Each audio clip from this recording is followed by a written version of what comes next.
Good morning.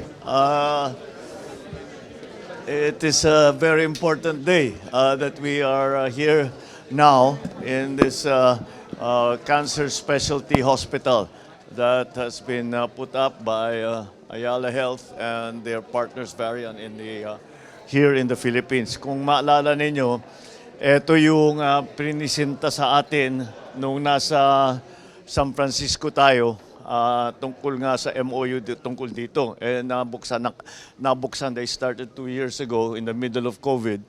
Pero ngayon natapos na. So it is a very important development because it shows how working together can produce such impressive results.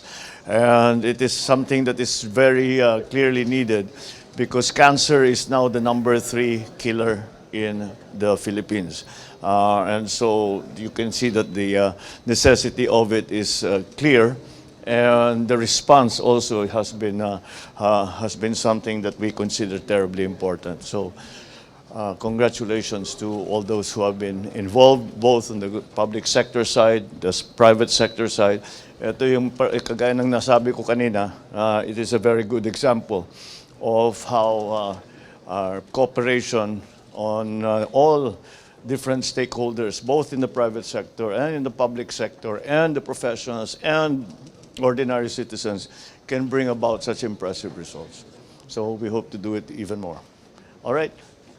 Yes. Sir, kanina nabanggit niyo po yung may mga financial burden, yung pong Cancer Assistance Fund. Yes. Can you tell us more about this, sir? Well, we're still putting up the details together, especially how to fund it.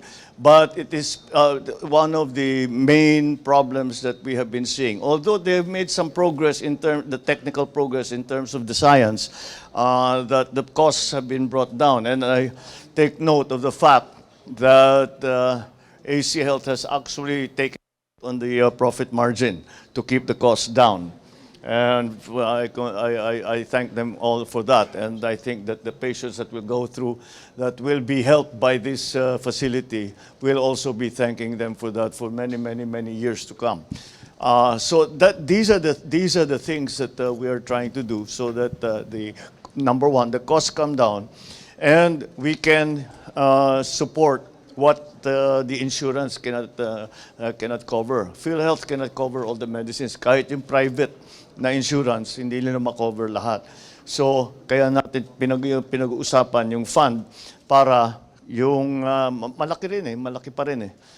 So, yung hindi pa kaya na ma-cover ng insurance, baka meron tayong magawa from the government side para maging naman mas magaang ang financial cost sa pasyente.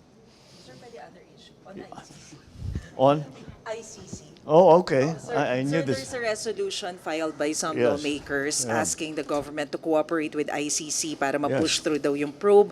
What do you think of this, sir? Would you Well, allow this? this is not unusual, but it's really a sense of the House resolution. And it's the sense they're just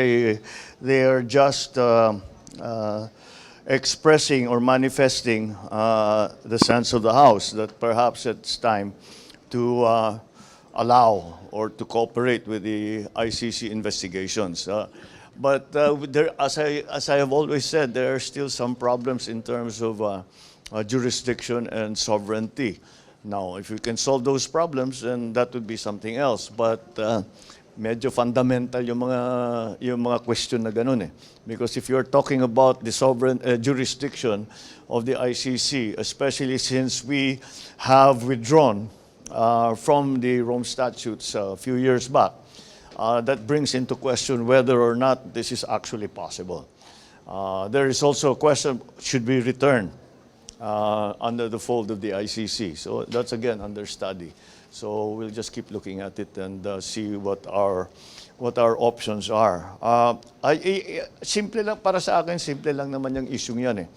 Hindi naman siguro tama na ang mga tigalabas, mga dayuhan, magsasabi sa atin kung sino iimbestigahan ng pulis natin, sinong aarestuhin ng pulis natin, sinong ikukulong ng pulis natin. Hindi naman siguro tama 'yon.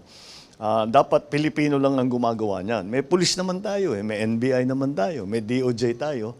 eh kaya nila yung trabahong yan. And that's really where the conflict is. Yeah. All right? Mr. President, Yes. magandang umaga po.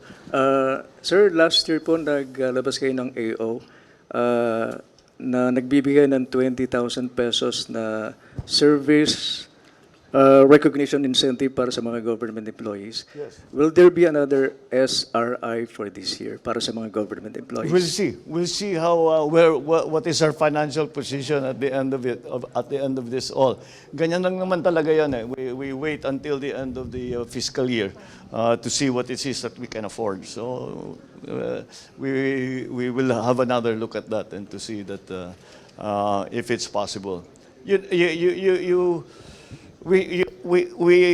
Marami tayong pinapagawa ngayon sa mga ano natin. So kailangan natin mag-compensate naman to lagi lahat ng mga Pilipino ngayon naghihirap. So kung ano yung maitulong natin, gagawin natin. So we'll see if it is actually viable, if it is financially feasible to do. All right? Thank you. Another meron pa. question. Sir, another question on health, pero on your health. Yeah. We heard that you were My feeling. health? Yes, sir. We heard that you were feeling under the weather yesterday. That's why you didn't attend the dinner reception. I basically just ran out of steam yesterday. Hindi pa ako nakapag-recover sa biyahe. I suppose I just needed rest. I'm fine now. Thank you for your concern. No?